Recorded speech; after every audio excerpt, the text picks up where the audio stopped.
Meus queridos irmãos em Cristo, meus nobres amigos, o Senhor seja com cada um e com todos.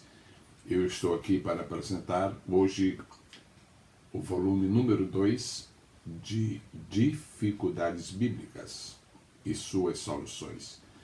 Eu pretendo hoje apresentar 5 dificuldades e, em nome do Senhor Jesus, oferecer solução para elas. Muito obrigado por me acompanhar. Muito obrigado por participar desse projeto de edificação espiritual.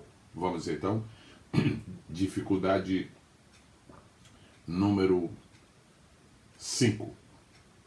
2 anjos, ou apenas um, na ressurreição de Jesus. Você sabe que quando Mateus escreve sobre a ressurreição do Mestre, no capítulo 28, ele menciona um anjo. E João, no capítulo 20 do seu Evangelho, menciona 2. Eram 2 ou apenas um? Uma dificuldade realmente fácil. Mateus não diz que havia apenas um anjo. Ele faz referência a um, sem dizer que era apenas um. João diz que havia 2. E você sabe, onde quer que houvesse 2, sempre haveria um. Claro.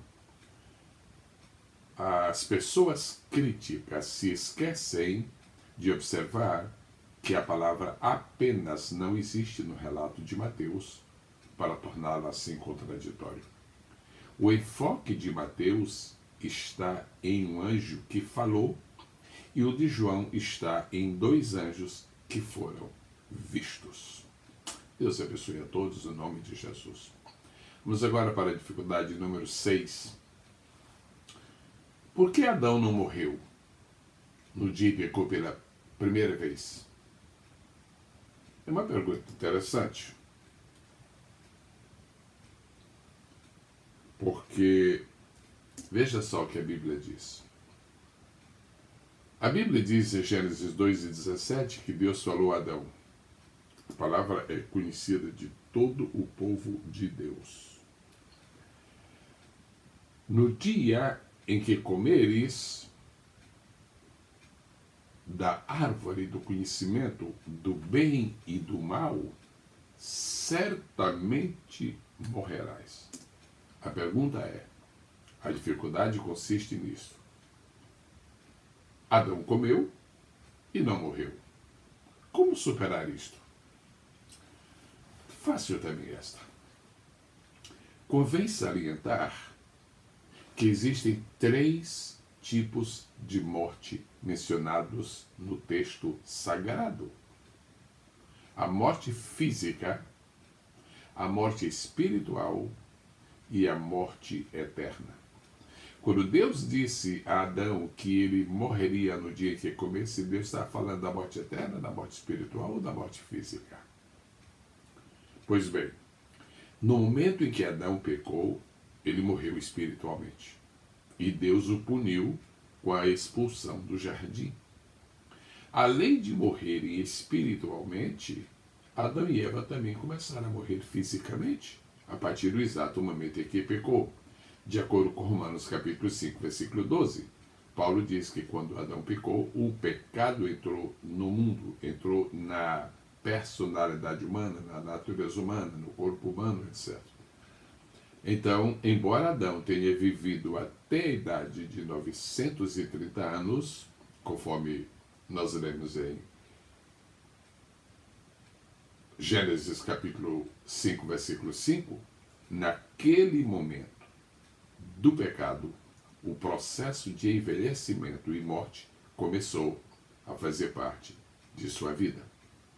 Agora, vale a pena dizer que Adão não morreu eternamente, porque Deus imolou um animal e com as peles desse animal fez vestes para o casal.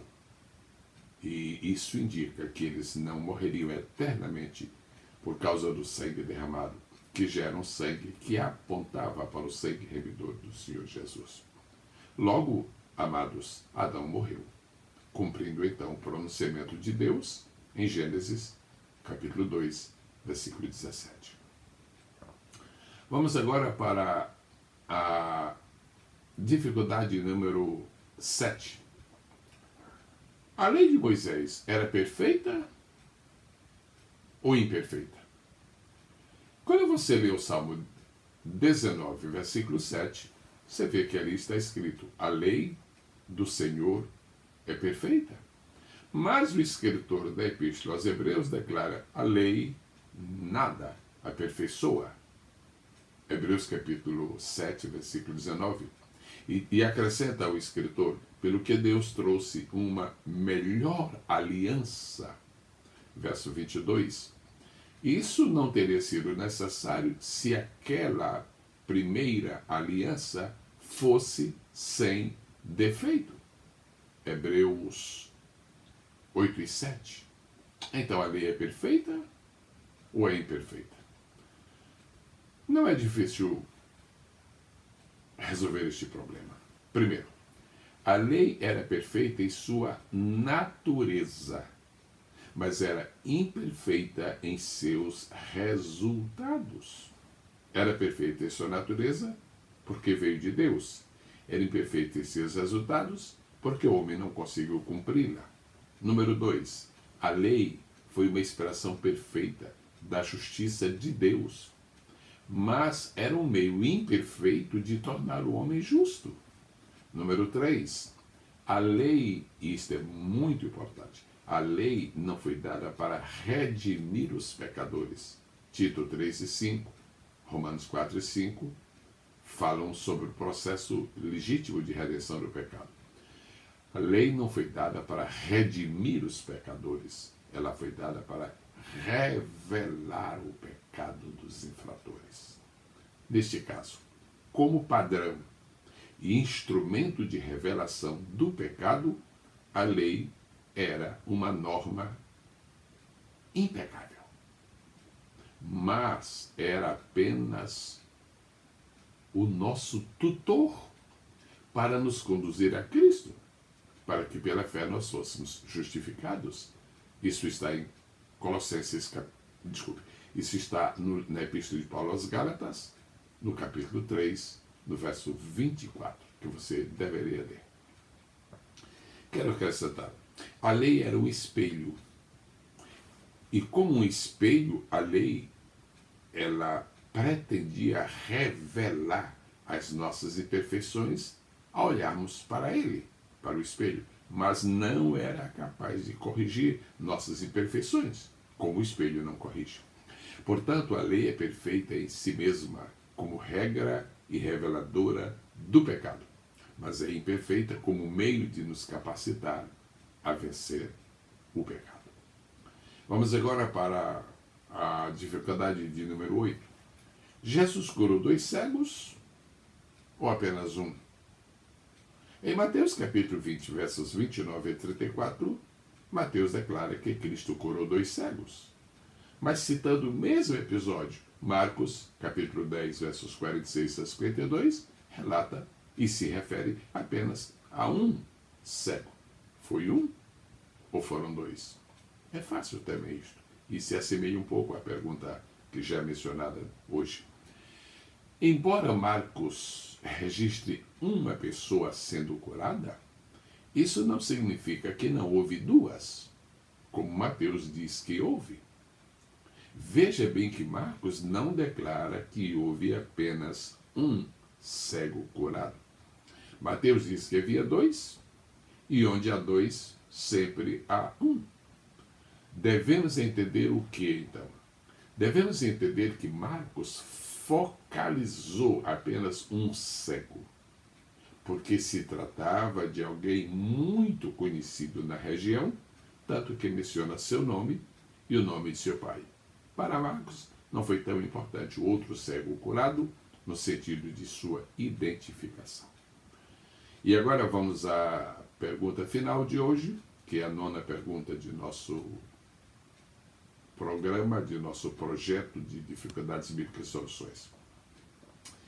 Por que os 3 jovens hebreus recusaram curvar-se diante da imagem e Daniel não se recusou? Não é uma aparente dificuldade? Bom, certamente Daniel não estava lá quando o decreto idólatra foi emitido. A corte, inclusive, deve ter aproveitado a ausência de Daniel para facilitar a promulgação do decreto. Não existe qualquer indicação de que Daniel estava presente. Visto que ele era um alto funcionário do governo, ele deveria estar tentando tratar de negócios do governo e do reino fora da capital. A Bíblia é muito clara quando nos informa que Daniel se manteve firme nas suas convicções espirituais, mesmo sob ameaça de morte. Então, se ele estivesse presente, podemos ter a certeza de que ele também não teria se envolvido nesse terrível ato de idolatria, tanto que posteriormente ele chegou a ser lançado na cova dos leões. E aqui concluímos as nossas dificuldades e soluções para o dia de hoje. Nós estamos agora esperando a oportunidade de receber o seu comentário e, inclusive, se você tem alguma sugestão de dificuldade bíblica para ser apresentada aqui, fique à vontade. Faça isto usando o comentário deste canal. Obrigado, amados irmãos, obrigado, queridos amigos, e eu lhes peço apenas um favor: compartilhe este canal, divulgue este canal, deixe que mais pessoas sejam abençoadas e sejam edificadas. E para concluir, informo o meu site, que pode ser acessado a qualquer momento, www.pbsgeselgomes.com. O Senhor te abençoe e te guarde. O Senhor faça resplandecer o seu rosto sobre ti. O Senhor tenha misericórdia de ti e te dê a paz.